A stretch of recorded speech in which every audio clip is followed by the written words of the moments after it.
This One Up podcast is brought to you by Games for Windows. Welcome to Better PC Gaming. Created with the idea that gaming should deliver more.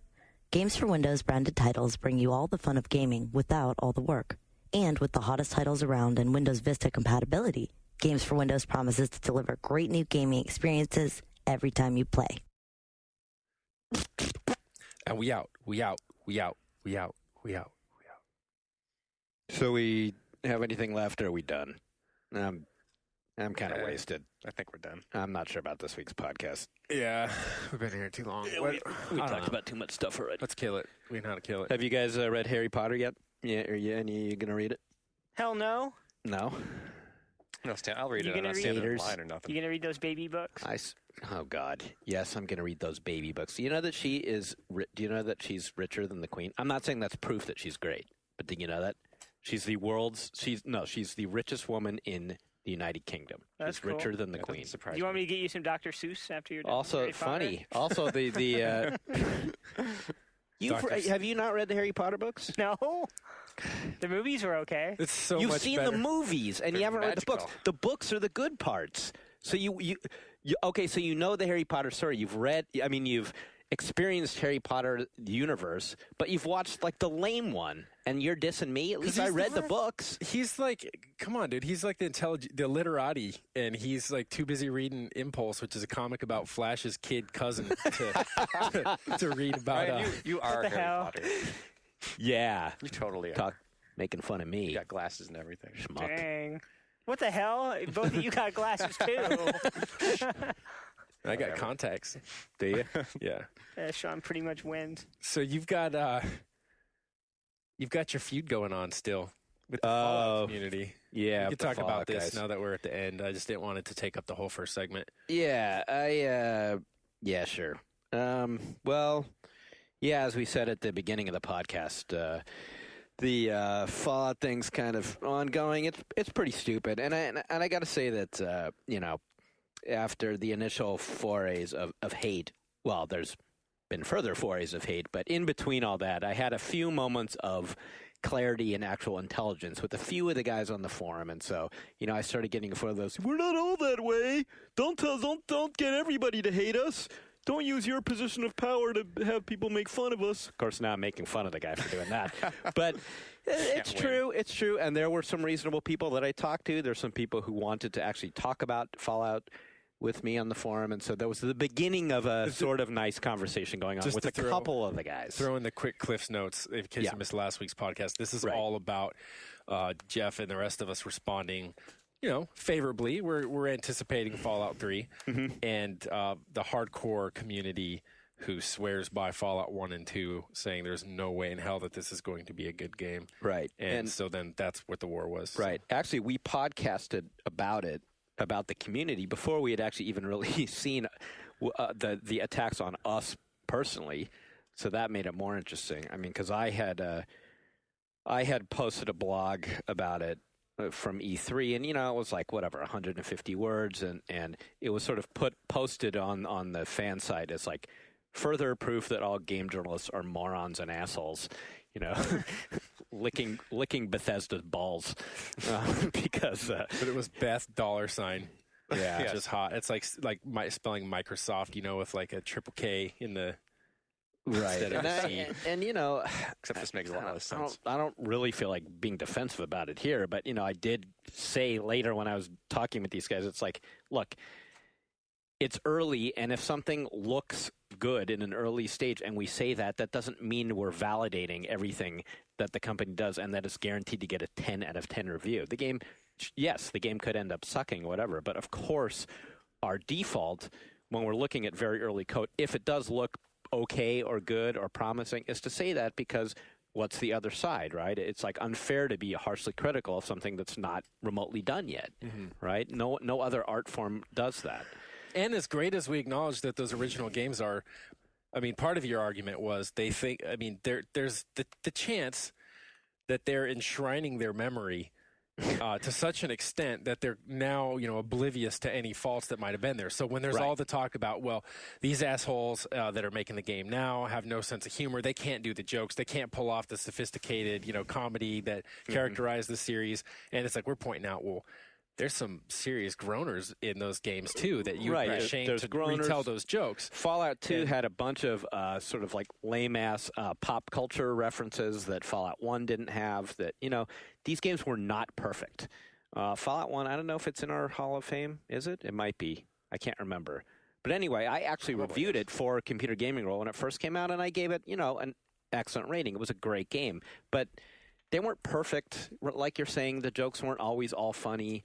There were things that were wonky about the game. It's just a really odd thing that over time these things become, canon, that you just can't fuck with them, So anyway, why are we bringing all this up? Because dude, I spent all that time setting you up for the transition. And then I fucked it up. Jeff, okay, so that brings us to this point. What do you want? You posted. I'm not a Garnet. I can't do a So you you posted that you personally found some issues with the weapons handling in the old games. Right. That's right. Silly. That was in. So what I was setting you up for was saying that the old games, we're looking at them with rose-colored glasses. Right. Here's one reason why. Here's another reason. So I said, thank you. So I said in the forum when I was saying that not everything was great, guys, in the old games, I wrote, well, first, I will say that I personally found some of the weapons handling in the old games to be a little silly. Like, I found my suspension of disbelief being challenged when I was missing shots from 1 foot away consistently. Well, Jeff, I usually do not post here, but when I see remarks like these, I just have to comment. Now we will set the Wayback Machine to the Old West. October 26, 1881. The place, Tombstone, Arizona. Now remember that the gunfight was fought in a vacant lot about 18 feet wide, but also in Fremont Street in front of the lot. Most of the shooting was done at ranges of about 10 feet or less. The number of shots fired can only be estimated, and estimates vary from 20 to 30 shots total. Now, I must emphasize the closeness of the gunfight once again when I relay the various injuries below. The Earps injuries. Wyatt came out of the gunfight unscathed while Virgil was shot through the right calf. Morgan was shot through the upper back above his shoulder blades by a single bullet, and Holiday was grazed on the hip. Total hits, 3. Clanton injuries. Like Clanton, Billy Claiborne ran through the middle of the fight and escaped uninjured. Frank McGlory was shot in the abdomen near the navel. Early in the fight by Wyatt before he was felled at the end of the fight by a pistol bullet hitting him at the base of his skull under his right ear. This shot fired by Morgan Earp. 2 motherfucking hits. Tom McGlory, already fatally wounded from a double shotgun blast, was seen running or stumbling westward when Wyatt shot him in the abdomen. 2 shotgun, 1 pistol hit. Billy Clanton was shot through the wrist by Morgan, in the right chest, through the right lung by Morgan, through the right arm by Virgil, in the abdomen under the 12th rib by Virgil, in the hip by Wyatt, and a graze across his scalp by Virgil. 6 fucking hits! Now you may be asking yourself, WTF? Well, think about it. These were 9 men who are known as excellent shots, and at ranges less than 10 feet, firing between 20 and 30 rounds, and they only scored 12 hits. In fact, 2 ran right through the gunfight and were never touched. 9 men who are known for their accuracy were going at each other, guns blazing, and they score less than 60%. And if you use the higher total and take out minor grazes, even less. Then you claim to be disillusioned by not hitting at close range? Dude, what the fuck is your problem with not hitting at close range? I've seen morons fire a pistol at a foot and miss. They were that bad of a shot. So your statement is hilarious at the least, ludicrous at the best, and as far as I'm concerned, they were too liberal with their hits. You ever hear a saying that goes like this? Sometimes the safest place is right in front of the person holding a weapon. There's a reason for that saying. So let me get this straight. You think an FPS shooter is more realistic than an ISO TB game? Man, dude, I so hope you're not even trying to imply that, for that would show just how little about gunplay you do know. Try looking up some statistics for number of rounds needed to be fired to score a fatal hit sometime. It may enlighten you before you make another comment like that. Sometimes I think folks should smell what they're shoveling. Shift 8, rolling eyes, Shift 8. Cheers, Thorgrim. So, cheers, Jeff. First off, I wanted to Cheers. say, guess what, bitch? We've got the internet too, and Wikipedia. Right. And we want to say that all scorpion species possess venom. In general, scorpion venom is described as neurotoxic in nature. One exception to this, however, is the Hemoscorpius leptorus, which possesses cytotoxic venom. The neurotoxins consist of a variety of small proteins as well as sodium and potassium cations, which serve to interfere with the neurotransmission in the victim. Scorpions use their venom to kill and paralyze their prey so it can be eaten. In general, it's fast-acting, allowing for effective prey capture. And if you can't tell the difference between a scorpion's venom in an ISO TB game and an FPS, then fuck you. You need to get on Wikipedia. Yeah. I think he got owned. Yeah. I don't know what. I didn't know how to respond to that post. Well, are you saying I think we just did. I think we just did. Yeah. that FPS is more realistic than a turn-based video game? No, I'm not. He's saying a game with fucking goddamn ghouls that walk around with their faces falling off and talking like grunts and stuff is like totally fine. But then when it comes to shooting your weapon in a turn-based or whatever, he's got to break out Google and give us the entire story of how the fucking West was won. and then do we know that we have been owned? Yes. Right. So yeah, just had to share that. I mean, give me a break, man. I mean, that's the kind of shit that makes me hate the internet. I wish you didn't have the internet, dude. I'm right If there I with could you. I'm always with you. block Wikipedia from your browser. Who, me? No, the guy who wrote that. Oh, the guy who wrote that. Wyatt Earp Oh. over there. Wyatt Earp. That's you. Yeah, well, what are you going to do?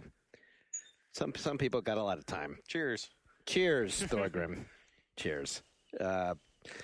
So there's that. I'm sure there'll be another round after this podcast now, so we'll get back on that. Meanwhile, It's none gonna of be us the really new- knows much at all about Fallout 3 at all, so we're all arguing over fucking nothing.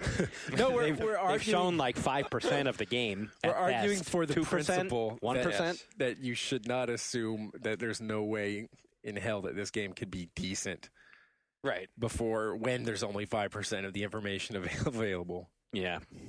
And that's Right. that's a principle worth arguing for. I Mhm. agree. Hear, hear. But you need to remember, people, if you've got any beef with the way that gunplay works in your video games, shut your mouth until you go to a real firing range and miss a target at 1 foot away.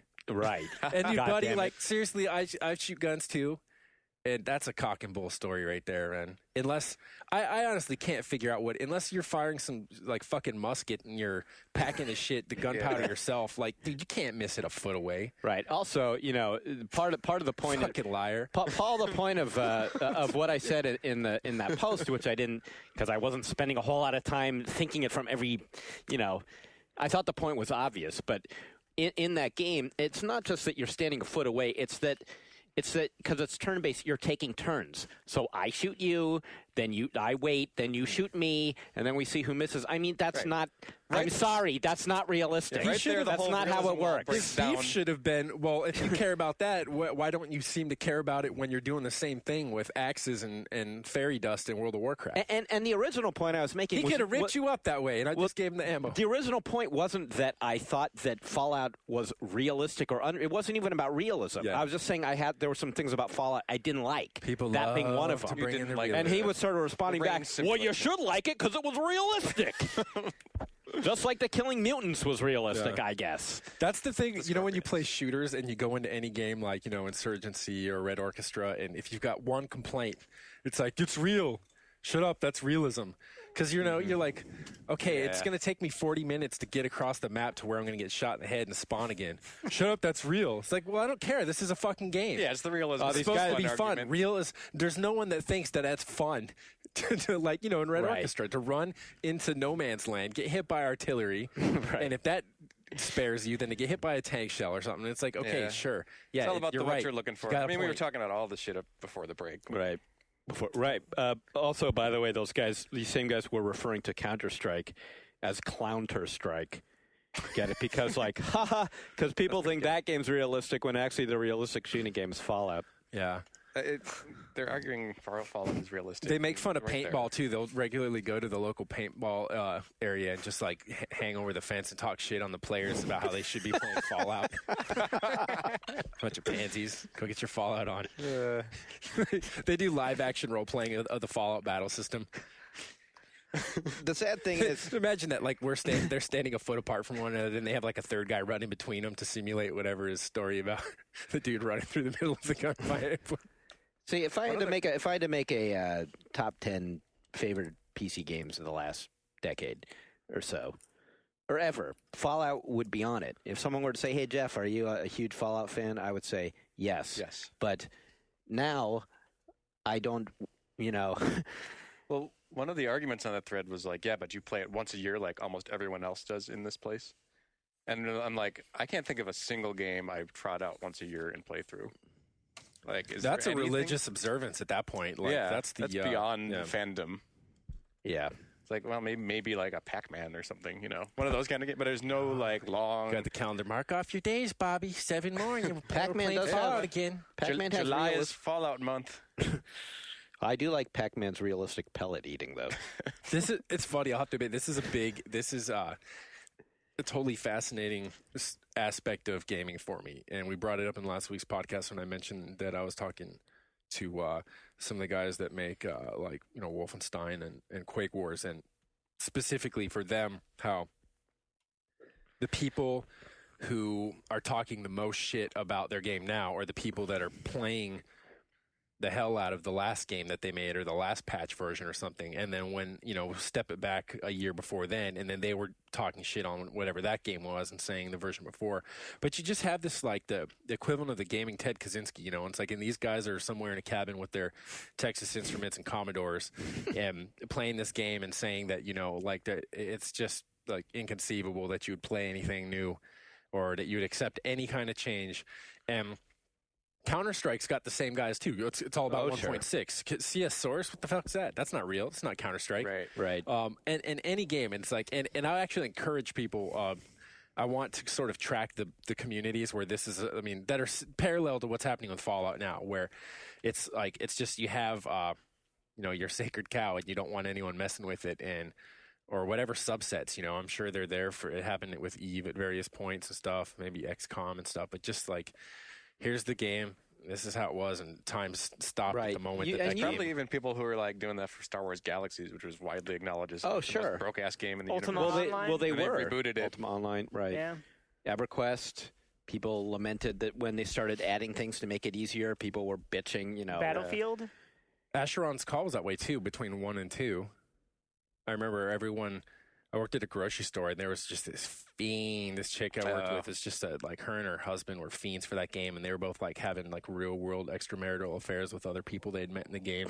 And but in between the talk about that, I kind of figured out that they didn't like the Asheron's Call 2 so much.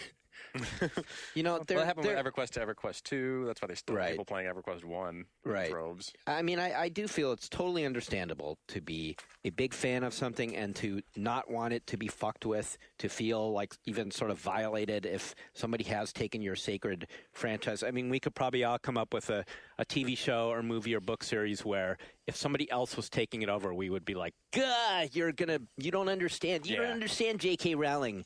I don't want Tom Clancy writing Harry Potter 8. Mm-hmm. He's going to fuck it up." Right. But then, you can understand that, but then don't read it, or don't just go away. Like, you don't have to just go play away. Fallout again. Go play Fallout again. It's still there. Yeah, it's I'm not going particularly anywhere. mad at Frank Herbert's son for writing more Dune books. I'm just not going to read them. You just don't acknowledge it. Right. If you're not feeling the idea of a Transformers the movie, you got your VHS cassettes of the cartoon. Right. You got your Marvel comics, I don't have to, I can pretend that Gilmore Girls Season 7 didn't happen. Amy Sherman Palladino was gone. Okay, Jeff. And all that lame writing that they did, it just didn't happen. That's not canon. You're basically describing forum all the time, aren't you? I am. Complaining about these things. I can't believe that they had Luke get back together with Lorelai. Amy Sherman Palladino never would have pursued that relationship. This is huge in comics. Ryan, this whole principle, but DC Comics is interesting in that they will listen you'll get the equivalent of the diehard Fallout fans for DC Comics, and they'll listen to them long enough, and then they'll be like, well, they're probably all right, let's give it to them. And then they just say, well, none of that shit happened. Remember the last 5 years of comics, that piece of shit comics we were putting out? That didn't happen anymore. And now all of a sudden there's some new crisis, and that means that we're listening to these fans over here. And right. Well, comic book fans. Marvel's going to be doing that right now. With Elektra. Now that we're at the end of the podcast, we can getting close to the end. What time is it? Yeah, we could talk a little bit of comics. But Marvel's, I guess they just revealed that like everyone in the Marvel universe is a Skrull. Pretty much. Is what? Yeah. It's a Skrull, which is an alien. Oh, really? So that's They did? basically like, remember the stupid when they had like the Spider-Man clone thing? Yeah. And that bomb? This is basically like saying, let's make the entire Marvel universe a spider clone. So Wow. Well, it's not. at It's, some point they'll just be I like, heard this was specifically it's like about Frank Miller. select people. I heard because they made scrolls and have always been scrolls or they something. made Elektra a Skrull Right. because I guess Frank Miller, and I don't know if this is true or not. Frank Miller was never going to work with Marvel again because he was still pissed off that they unkilled her. So this is their solution. Is So like, are they she's really dead. They're Frank. retconning so everything. she's really died. She's really and dead. He's Frank. like, He was Frank just an Miller's like, alien. all right, I'm feeling that. Instead right, of like, sign me up which again. one of you assholes is the Battlestar Galactica fan and is too stupid to realize that what works well there is going to fuck up the Marvel universe? Yeah. Wow. Wow, that's Rad. I'm so glad I'm out of comics. See, now my memories of the Marvel universe are preserved No, they're the not. way it was, when it was right. Why don't you go online and argue with people about it? Don't you wish Chris Claremont were still writing X-Men? Oh man, those no, were the you good old don't. days. Oh God. Hail They were to the good old. X-Men. But when he came back, it was embarrassing. Yeah, you can't write now. Right, but he could back in the day. Classic X-Men's. That shit doesn't hold up. Classic. It doesn't. No, the old ones do from the 70s. No, I look back, that stuff doesn't hold up at all. Sometimes like EC It comics doesn't? will, but I don't have the nostalgia factor. I'm reading these, like as a first. Yeah. I wasn't born at the time, and sometimes those are actually pretty good. But old Marvel, the stuff I grew up on, the Claremont era, just like you're saying, utterances. I can't read that. All right. I can't do it. But don't take my word for it. We've all got differing points of view. True. That is true. That's what makes us a great world. God, we're just back from the break and we're already fucking in a lull. What is usually we come back from the break ready to go? Yeah, it's usually the high point of the podcast. Oh well.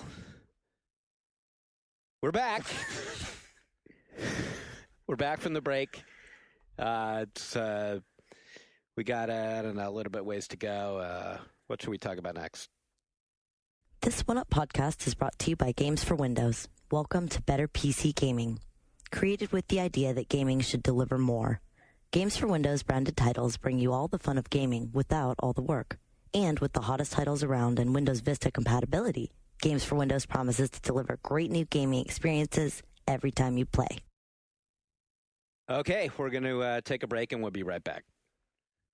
All right, so a while ago we were reading some snarky things that we found online and in other magazines from other publications. It kind of our ongoing thing of finding lame game writing and then making fun of it. And we promised at the time, we were saying we know we're not immune here at our magazine. We're not trying to be holier than thou. We just want it all to stop. We want the bad stuff to go away. And but we promised that we would find our own bad writing, and so we did. We're true to our word here at Games for Windows, the official magazine, and now we're going to read some of our official bad. The thing is, though, Yeah. we didn't print it. That was That's true. That was the case we did make for ourselves. Just when we were trying to say, all right, we'll admit we suck too, but then we like kind of jumped in and say, well, actually, we won't print it when it's that bad. Right, we Like, don't- This so- was the shit that was so Here's- bad we didn't print Yeah, it. so here's some. But this yeah. was written for our magazine by someone who was on the staff of the magazine. Yes, So- it was. This is the abort button. Who is no longer on the staff? Right. So Ryan is going to be our guest reader. Okay, so look, what you're about to hear, this is as it was submitted to the editor. Ryan, you As- were an intern at the time, right? And you were editing this? This was after I was hired full time. Okay. Anyway, okay, so this is from I guess sometime in 2004. It's a preview for Warhammer 40,000: Dawn of War, which was THQ's Warhammer 40,000 RTS. And the strap line below, which is the little headline right below the game name in Right. a preview, the strap line is "Too legit to quit," which makes no sense to anyone here. And this is how the preview goes. Ryan, talk to me. Pretend I wrote it, and you could just talk to me like I just turned this into you if you need to. As you read it, I'm just saying if you need to direct some comments as you read it, and you want to relive the astonishment of the. Well, this thing is actually lined with commentary from the editor. Okay, But all right, go on. Was that my comments? Yeah. Or? Okay. Yeah. Okay, so here's the preview of Warhammer 40,000: Dawn of War. Daylight comes, but me no wanna go home. Blame Warhammer 40k, Dawn of War. Hours have been sacrificed to late beta builds as I lose complete track of time and stumble my way home horribly late. Proof already that Dawn of War grinds and smacks other strategy games down with its deliverance of one damn impactful RTS. So that's your first paragraph. Okay. So that now you're glued to your seat. Could you read that first sentence again, just for? Daylight comes, but me no wanna go home. Okay. And then there's Mon. okay, so Yeah. It's like Jamaican This opening. is a little bit too legit. Right. Okay. Okay.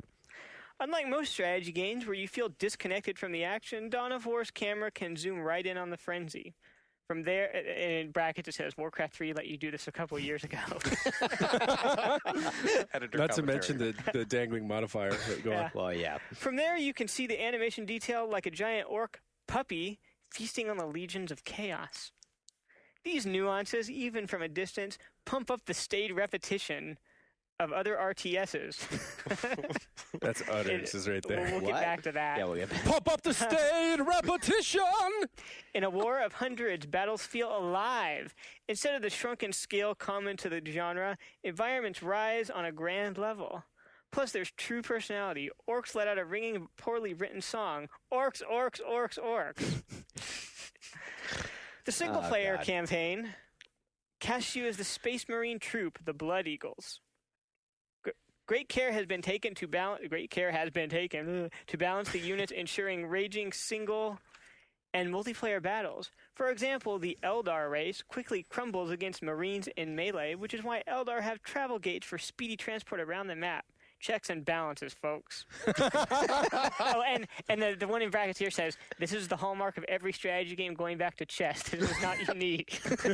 Checks and balances, folks. Yeah. Like you drop that too. It's almost as if he were the PR person for it. Just Yeah. like, so check it out. I just showed this to you. See what we got here? The orc can punch. The other guy can shoot. Checks and balances, bitches.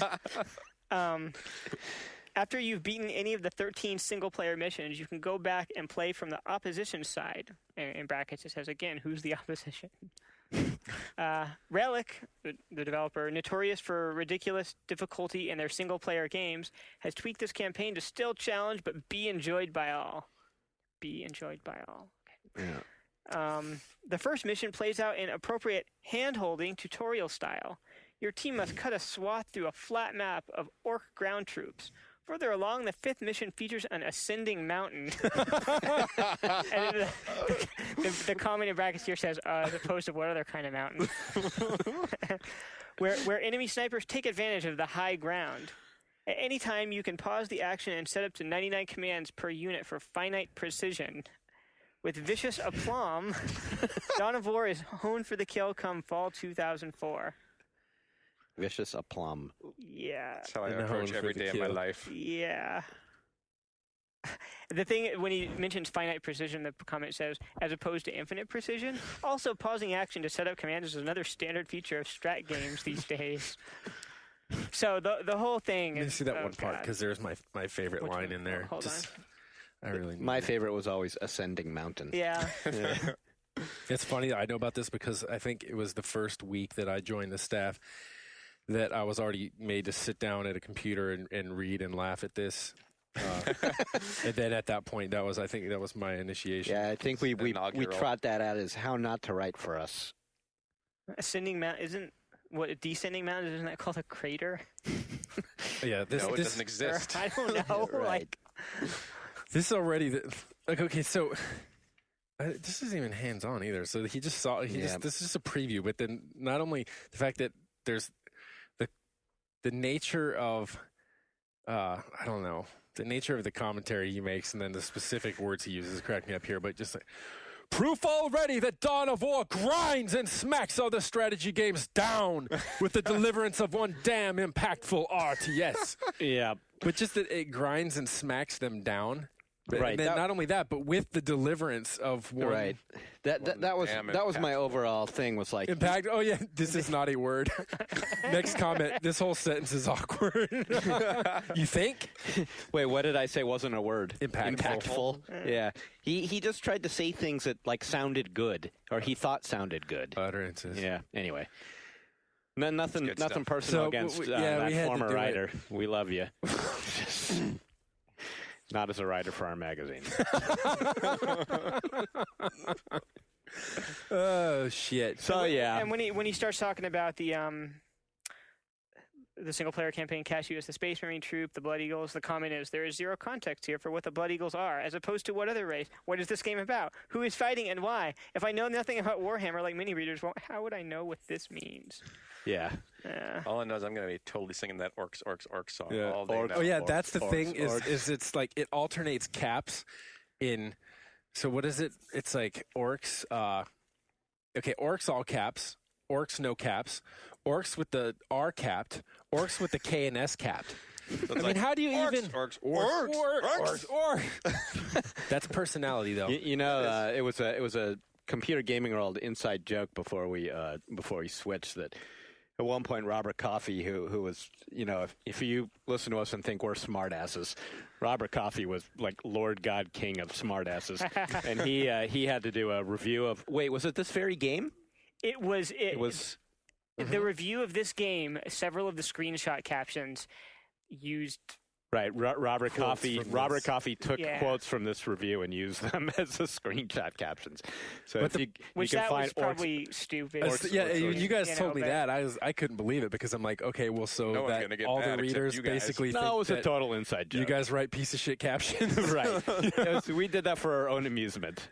Yeah, at the expense of Must have been at the late expense night. of the reader and also True. their impression of you. Yeah, well, what are you gonna do? In your notes, in your notes But it from was Jeff, there. you even tell him to please look at the September 2004 issue of Computer Games, which has a 2-page preview of the same game and is at an entirely different level than this.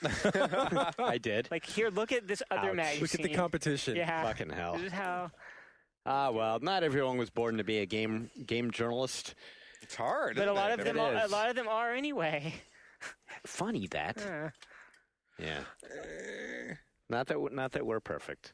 So, I guess we'll use this and force a transition to this other more serious Yeah. but related topic that I've been meaning to address all week and see what you guys have to say about it. And Okay. basically, Sean's corner. well, the discussions started in the office via email, and it was in response to a New York Times online story that argued that, you know, to a much greater extent than what happens with film critics and, you know, moviegoers, game reviewers are in touch with the game buying public. It actually, what it did is it looked at Metacritic aggregates and said, you know, if games receive scores of, you know, 80% or above, these are also games that sold like well. So that started this whole, you know, this discussion about, well, you know, this is a good thing. I mean, at first everyone was like, oh, this is fantastic. And it says we're more in touch with our audience, you know, especially compared to, you know, to movie critics. And you know, here, this is where I have to step out and say I'm speaking for myself alone here, because there's a great deal of, you know, our opinions are divided in the office and we think different things. And I think that's for the better. These are great discussions to kind of have. And I just kind of wanted to kind of bring it back and continue it on the podcast, because I think I don't know, I'm hoping it's interesting to people, because it ultimately comes back to you, you know, as someone who buys games, and how much you invest in reviews and how much you turn to reviews to let them guide you in your decision, you know, in your buying decision. But so the first thing that I didn't point out in there, but it kind of, as soon as we ended the discussion, it came to me. I was like, well, for a New York Times story, I was kind of amazed that the writer and then the editor wasn't sort of differentiating between correlation and causality. And that, I say that because if you know, have data that says, Jeff, go ahead. I'm take sorry, your I'm glasses having off, like it's fine. horrible like eye issues This is the lecture time. Sorry. Class is in session. So, anyway, but if you have data that says games got, on average, a score of 80% or above, and then you say that on average games sold, whatever, 1 million units, you don't have, you can put those two together and say, hey, there's likely a correlation here, and then you would devise a correlation coefficient to see how strong that correlation is or how weak it is. But what you wouldn't do is say that these positive scores are responsible for the sales of these games, and that's exactly what the writer did, and just straight out, without even saying, hey, before we make these sorts of sweeping statements, we need to take ad budgets into account. We need to look at all these other variables that are going to influence this. And instead, what is there? Because you could have us review a bunch of these games and put our reviews in a locked case somewhere, and then when you open them years later, you could find out that the correlation is still just as strong. Right. So, but basically, I'm talking about like research methodology 101.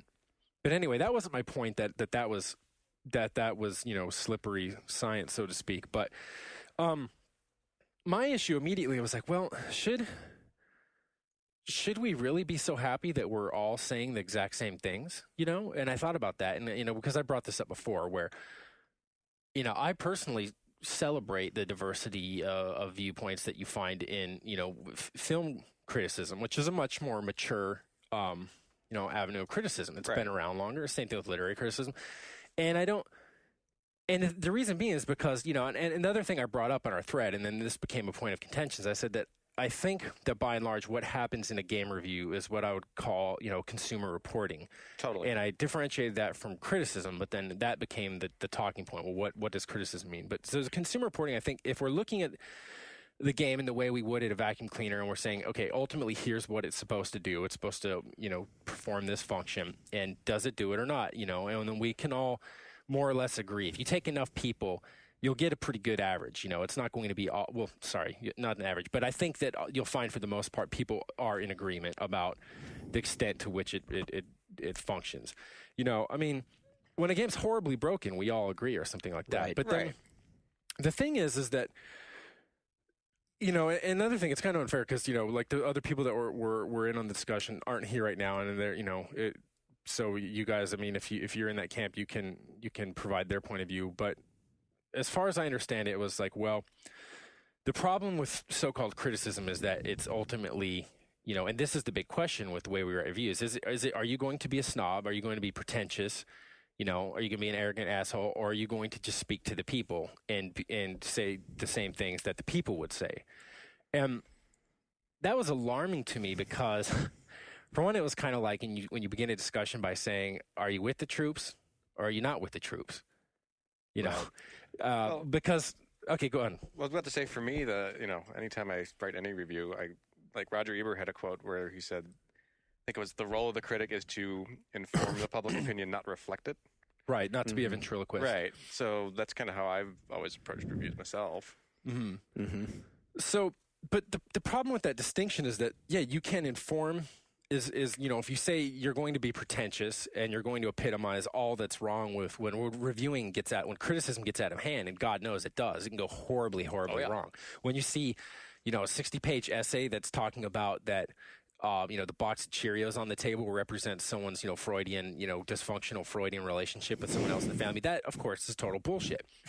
And the other assumption was that criticism ultimately would entail identifying and arguing what a game means. And so I disagreed with both of those because, for one, I would never try to, with a few exceptions, I would never try to say, this is what this game means. This is when the green triangle blows up the red rectangle and the white dots come out, it's really trying to say this. Of course not. That's completely stupid. And please kick me out of the building when I do that.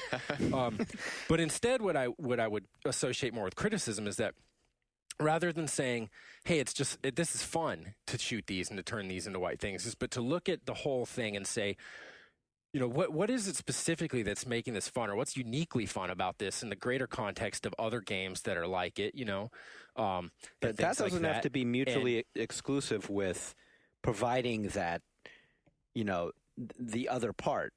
You can take a more analytical perspective, a more why is this thing doing what it's doing, and yet still offer the quote unquote consumerist You information. definitely can, yeah, because ultimately you're still saying that something's enjoyable. Mm-hmm. Yeah, so you're still getting that point, and you're still going to address. And the consumers thing, what I identify with that is when you itemize things and you're really concerned with, here's the part, if it's not the paragraph, here's the sentence or the clause of a sentence where I identify that the graphics are good, that the performance, is high quality, frame rates and stuff like that, where I talk about the audio. And the problem I have is, see, when you start to discuss a game specifically in these terms, as the sum of its feature set or something, Yep. you're ultimately kind of like left going in circles, because you're like, say if there's a truly unique game that comes out and you're trying to say, hey, I really want people to play this. I had a fucking great time playing it, and I Right. want you to trust me. But the problem is, I'm a stranger to you. You have a billion people in your life whose opinions you trust, who serve as filters for you, in that they say, hey, John, check this game out. It's rad.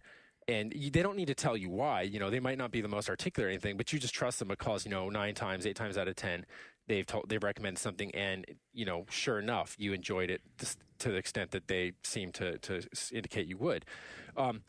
But now, we're on the internet too, and not only is it people in our immediate, environment, but people online, message boards that we frequent and stuff. And so what happens is we have these people are everywhere.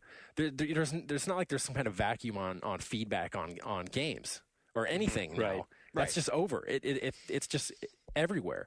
Right. And so I think if I'm going to say something and I don't know you don't know shit about me, and I'm going to say something and it's worth your time to read, I've got to do more than say, hey, this is a fun game. I need to do a few things, and I need to explain why I think it's fun, and everything I just said. And the thing is that you got to keep audience in mind here, and you can use language that might be off-putting or pretentious or whatever, but you can also use any language you want. I think guys like Malcolm Gladwell, who wrote the pop bestsellers, Taping Point and Blink, Steve Johnson, Everything Bad is Good for You. Just use them as examples. If you look at their books, they're full of excellent ideas, but they're presented in very, very plain language that's accessible to anyone with, even a baseline reading level, an entry level literacy. And their ideas are great, and that's what matters, because, the opposite, I think, pretentious or whatever would be when you've got insipid ideas and you have fake intellectual language. Right. And that's like the worst, message board post you've ever seen. It's like 10,000 words, and it's basically asking you if you think like a multiplayer game should be considered art. So this is in direct distinction to that. This is contradistinction to it. And I think this is fun. I think that actually people will remember when someone, in life, when someone says, comedians work too, the best, sometimes the best joke you hear, it's like, oh, it's funny because it's true. But when someone is able to take and articulate and explain something that you've already felt, that you felt for the longest time to be true, and you're like, oh, but this is actually why that's true. And now that gives me ammunition to explain myself. Conversely, they might present to you an idea that you had never considered, but then once you take it and you play with it, and you're in this process of deciding whether or not you agree with it or whether or not you think it's valid later on, if you accept it, then it changes your perspective. And when you're playing the next game, and when your sort of perception's been changed, you're evaluating it differently. Right. And all this stuff, it sounds academic, but I think it happens in the plainest terms possible, just naturally. It's just how life works. And I think if you do those things, that's memorable. And that's a memorable review. And that, I think, in my personal opinion, is something that I would try to provide to someone, so that I would say, hey, otherwise, I mean, because personally, I don't. But obviously, most people working in this industry don't think like you. I mean, most people aren't thinking their review out that way at all. They're just, they're trying to cram 300 words out as fast as they can, and they're following a cookie cutter approach because that's all they know. This is a point that some of the guys at Penny Arcade have raised before. Is like, and if when again you're trying to convince people that they ought to be reading the reviews, that you're buying your magazines, clicking your pages and stuff, and if not only do they not know you, but then if they knew that you were trying to hurry up and get something done, maybe you didn't even want to play the game. Yep. Maybe you're just like. And if they knew these other things too, I mean, how much less would they value your perspective in the first place, next to their friend who works at Blockbuster or something? Right. So, and again, that's the thing is, I was wondering, it didn't happen, but I was waiting for someone to say, oh, but what you're doing is saying, is ultimately snobbery. You're saying, but you're a special kind of writer, a special kind of critic, and you can do something that the average Joe can't. But I don't think there's anything that's that involves snobbery with that, because any more so than someone who was a painter by occupation or a photographer would say. When you approach them and say, hey, will you do this job for me? They go, well, there's a disposable camera. Here's a pencil. Why don't you get anyone to do it? Because no, like I'm a photographer, I'm a painter, because yes, I do believe that I have experience and that I have a certain amount of talent doing this thing. And and I think you should say that. If you're a writer and that's your occupation, you damn well better say that. Otherwise, what the fuck are you doing? Right. So I don't think that's snobbery. I think that's just, yeah, this is what we dedicate. Pride. And so, another thing to, and this is interesting too, because this discussion was happening last week, and then this week on the escapist.com, I haven't read all of their current, issue, which is basically, it's all available for free online. So I'm not going to advocate it because there could be some pieces in there that I don't like. But of what I read, it was really interesting in that, I saw like, Warren Spector, of Deus Ex fame, was saying some similar things about audience and getting to know someone. And one thing he was suggesting that critics can do to make themselves more valuable and their services more valuable is to establish not only just a voice in terms of a style or something, but establish themselves as critical minds, so that people can say, like, oh, Ebert, and you have a certain assumption about this is what he likes, this is what he thinks. Well, I think there's a few of those in this industry, but by and large, the mediums themselves don't encourage that. They don't encourage personalities to stand out. This is more that like Lester Bangs of video games. Well, I don't think it's that, because it's not about. I think the hitch there is thinking that you need to have a bunch of people seeking fame and to trying to be superstar reviewers instead of just like there's a byline there, and you recognize that byline, and like, oh, I generally and it tells you what something. This guy says. Yeah, and it tells you something about. He seems to be into the same kind of stuff I'm into. And not only like not just the simple level, the old, like the. Because this is how they encourage it at eGem too, where you have three, reviews for each thing. You say, oh, well, this is John or someone, and I, or this is David, and I agree with them in the past. But even more specifically, it's not that, like my friend who's been a good filter for me, and that his recommendations have been good recommendations. But it's like I understand. More specifically, what I can put words on it, what this person thinks makes a good game of this genre or whatever, or just a good game or something like that. And I think we could do that. It's difficult, but I think we could do it. And I guess I'm just reacting really to this idea that, for one, we should be be in complete agreement with our readers. And the other, it should not be threatening to anyone when we don't agree with our readers. Let me get back to that New York Times article, because I do think there's a couple points here that about this thing that are actually.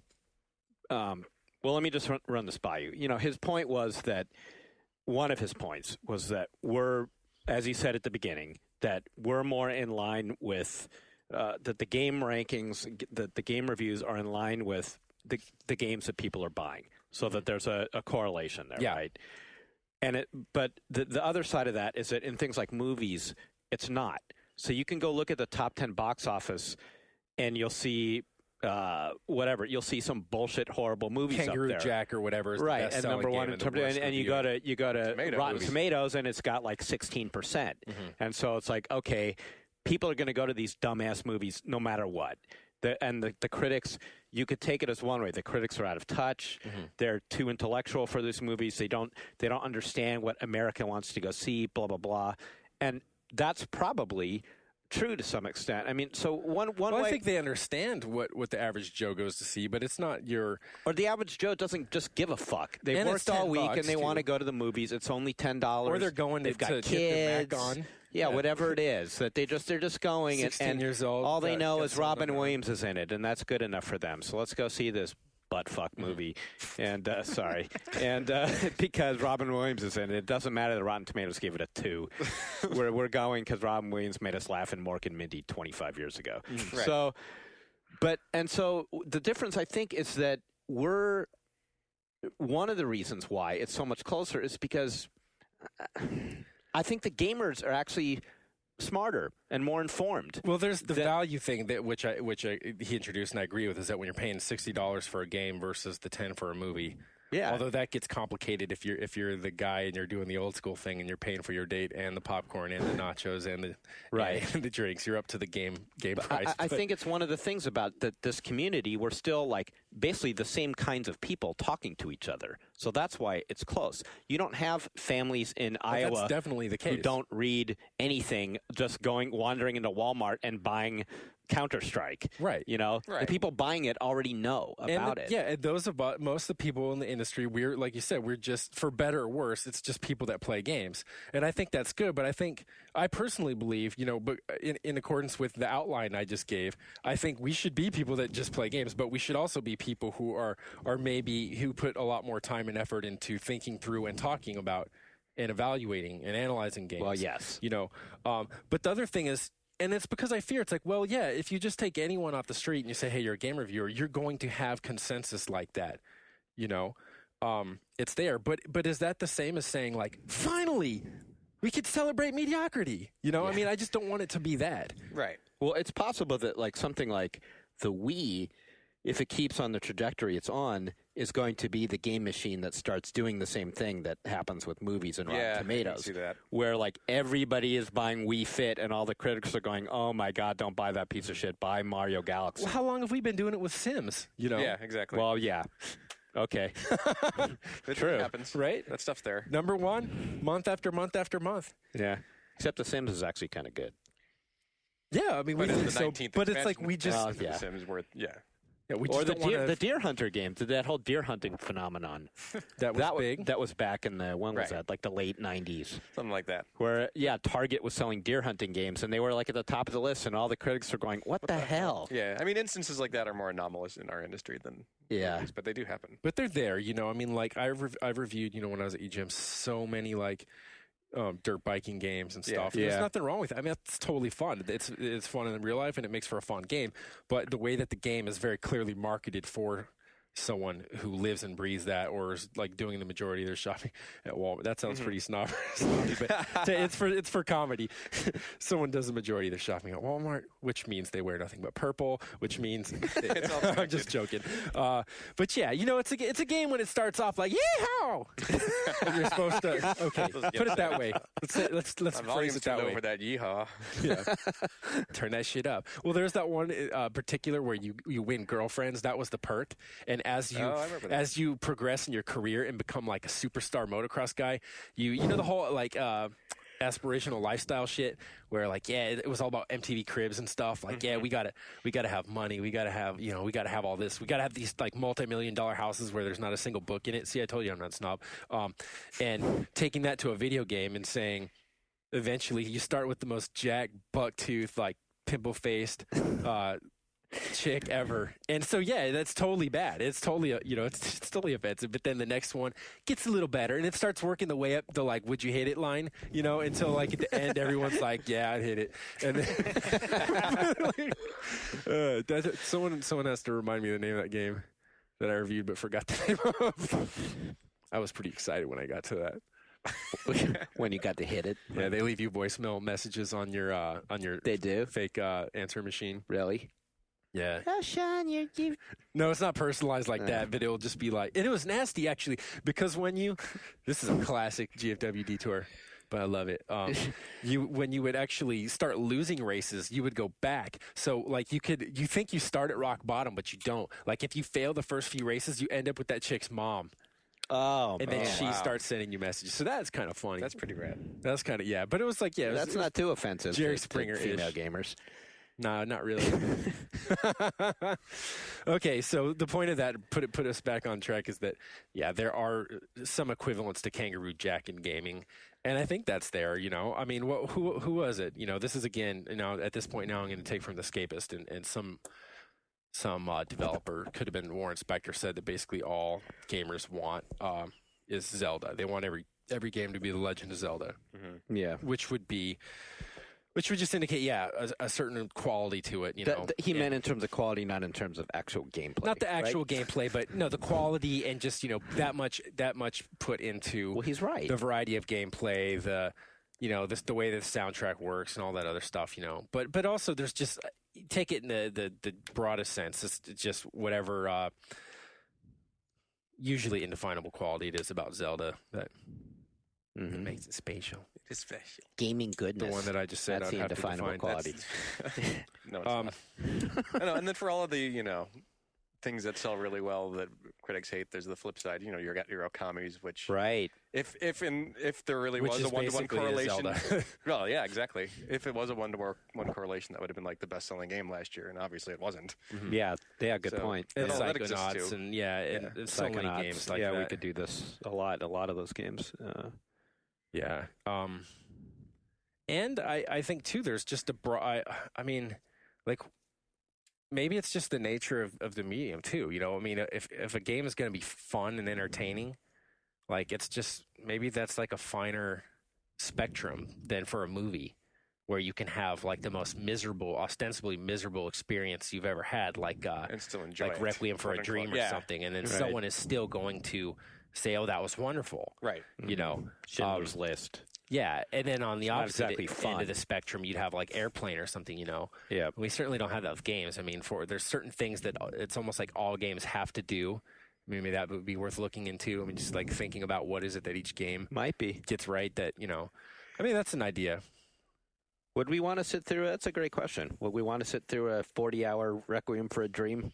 The closest we come are games like Silent Hill or Condemned and something. stuff. Yeah. Yeah, because Yeah. like that one The one loose- is clearly like it's got some really janky control problems and stuff, but you still play through it because like there's some disturbing crap going on. You keep Yeah. putting your Right. finger on, Mhm. and you're enjoying it on that like. Did you guys ever play I don't know what's wrong with Sanitarium? that. And that was the Yeah, kind of yeah, game. Actually, Sanitarium it's was like funny that. that you point that out, because Condemned, insofar as games like ever really polarized game reviewers, was one that did. Mm-hmm. I mean, I think even in EGM spread, there was a difference between like, God, it might have been as low as a 4.5 and an 8 or something. So that's a good example of that. Mostly horror games right now for. Yeah. We need I'm all on that now. This I think I was scheduled to do it this week, but I missed out. But I'm going to go on EGM next week and talk about Darkness, because that is another game doing that. I'm all for so far, and Michael Donahoe over there just hates it, can't stand it. It's not realistic. Back to the old Scorpion and the standoff at the fucking dipshit corral. Realistic, really? Is that an argument? He being was made all for that? mad because he had to, Isn't it a like, comic book? He was all mad because, well, yeah, I mean, Demon ultimately, tentacles you have attached to your demon face. tentacles, and you're in control of little, So what? The wraiths and tentacles aren't shit. realistic? No, but he was specifically upset because, rather he wants the game to have flashing arrows on the ground, more or less, that indicate where to go. And I honestly believe it's disturbing for him to play a game in that perspective, first person, that gives you Freedom. any kind of option whatsoever. And so when it's like, the very beginning of the game, this isn't a spoiler, and if you think it's a spoiler, you're dumb. But you need to find your girlfriend's house, and the game communicates that to you in any number of ways. And if you find yourself getting lost, you can call her. You can go. You're in the subway. You can go to the information kiosk, and they'll tell you like, and it's not realistic because of course Right. you go to a subway. I mean, it lets you fill in the blanks. It would be like Yeah. if you told an attendant at Subway, "Here's the address. I know the address. Can you tell me how to get there?" But instead, you just say, "Hey, where's Jenny's house?" Okay. And then they tell you, "Hey, make a left and then turn right on the next one." But so for me, that part of the game is actually really fun because. Not just on its own, because I just like following directions to get to a place. Like the greatest thing for me ever is for you to send me on like a scavenger hunt in the city. But because in the greater context of the game and everything that's happening, so rather than just feeling like all I'm doing is ripping hearts out with demon tentacles and eating them to become like, ever more stronger and demonic, there's something going on. I have a relationship with a woman. There's a place, and I can navigate around it. There's other people around. And while these, curtains fall down to various degrees at various points, I appreciate that was there. And the thing is, in this specific example, it's very, very easy to find her house. Yeah. You Well, do it's exactly what the interesting. woman says, and it's right there. And for him, he's like, fuck it, I don't want to have to look away around this map and try to find this shit. That's not realistic. That's not realistic. And It's interesting because like when I played that part, I totally was kind of almost ignoring the directions, and then I You got just wanted outside to go and look around. and I got lost. I'm walking around just shooting everything, just turning random corners because I was kind of playing it like a linear FPS, and that was almost Talk to all the people in the subway. yeah, it was call almost a random training numbers on the mission for phone. me to go. Okay, this is not a linear, straightforward thing, so I'm going to have to think a little differently. And I thought it was cool. There's a submission. There's the guy who wants to play his harmonica, and someone beat the shit out of him. The bum that wants to play his harmonica. You talk to him, and if you want, you can go work on that. Very much like Riddick, which I liked. And this was the interesting thing about this game. Now that we'll have to say this is really relevant to GFW Radio because for we hope Starbreeze, because they like may port Riddick, it. will would bring like it it for over the to PC, PC with the thank you. director's cut edition that's got commentary and whatnot.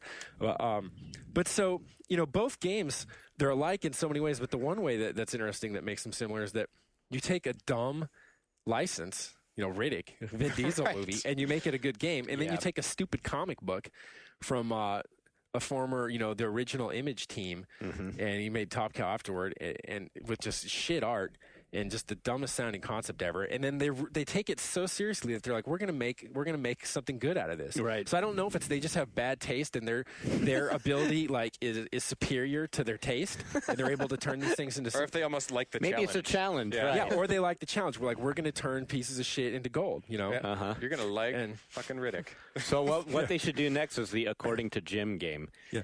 Everyone's going to be talking about how immersive According to Jim can be. Do the Impulse game.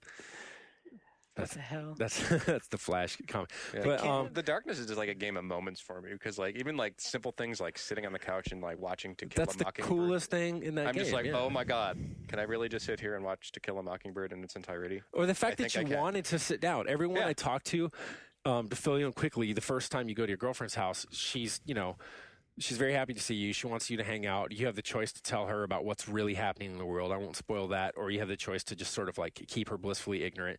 She wants you to spend the evening with her. You don't have to. You can walk out the door and go do stuff. But the acting, the performance is done so well. And even though, despite the imperfections and graphics technology and stuff, and the fact that we know she'll look like a horrible mutant in a year from now, you're like, I care enough about this simulacra to want to sit down with her for a minute, Yeah. So it's like, hey, I had to go do the dishes anyway. So it's like I sat down with her and left it there, and I'm like, I'm going to go do the dishes for one because I felt I should. But then I wanted to see what happened. I wanted to see what happened when the TV ran, like if there's some kind of Easter egg when the movie ended or something, if how they would handle it, And it's interesting. You're sitting there in first person, and you're at various times you might hold her hand. She leans in, you put your arm around her shoulder and stuff. And this is all very cool stuff. So it's not the reason to buy the game, but Right. these things are placed in the context of a game where you're blowing dudes away and eating their hearts out and all this other kind of stuff too. So it makes it a well-rounded and I think ultimately interesting game. The thing is, though, is Madonna is just having none of it. The thing is the realism. I'm basically now ruining the debate I have with him. I'm just giving him everything away. But You he was need to like, have him on to he was defend all his into side. go find him right now. But he's all into Hotel Dusk and stuff. And he was like, that's not a puzzle, how to find someone down the street. It was like, oh, yeah, let's play Hotel Dusk where there's a literal 5-piece jigsaw puzzle you put together to figure out how to go down the street. Fuck you! That game lost me fast, actually. Me too. Yeah. So, All right. Oh, cool. GarageBand wants to do a software update suddenly. Right now in the middle of our podcast. Yeah. well, while you're going to edit this then, I assume? Okay, there we go. Okay. No, it's fine. We kept going. All right. Cool. Okay, that would have so- been a bad way to start our show. Yeah. Already editing. We're in 2 minutes into it. So we got the usual gang of idiots here. I'm Jeff Green, editor-in-chief of Games for Windows, and with me today are as follows. Ryan Scott? Sean Elliott. And Sean Malloy. Darren Gladstone, out on assignment or something. True. True. Secret, don't talk about it. So, as usual, we got a lot to talk about today. A lot. I'm not even kidding. We got, we're going to go into the ongoing Fallout 3 fan feud I'm having with those guys. We got big, huge StarCraft 2 news that we're really excited to talk about. Can't wait to get into that. We're going to look at Jeff Bell's ongoing sort of disastrous internet appearance that actually made the news at oneup.com this week. I'm not sure why. We're going to look at a New York Times article on game criticism, and we're going to critique the notion of game criticism and what it's supposed to be about. What else? We got Silicon Knights has now sued Epic, so that's going to be a pretty interesting feud going on probably over the next year or two, so we got a lot to say about that. Could be good stuff. Lots of stuff this week. Just start talking about it. So, yeah, we should get into it right away. Hello and welcome to GFW Radio. This One Up podcast is brought to you by Games for Windows. Welcome to Better PC Gaming. Created with the idea that gaming should deliver more. Games for Windows branded titles bring you all the fun of gaming without all the work. And with the hottest titles around and Windows Vista compatibility, Games for Windows promises to deliver great new gaming experiences every time you play.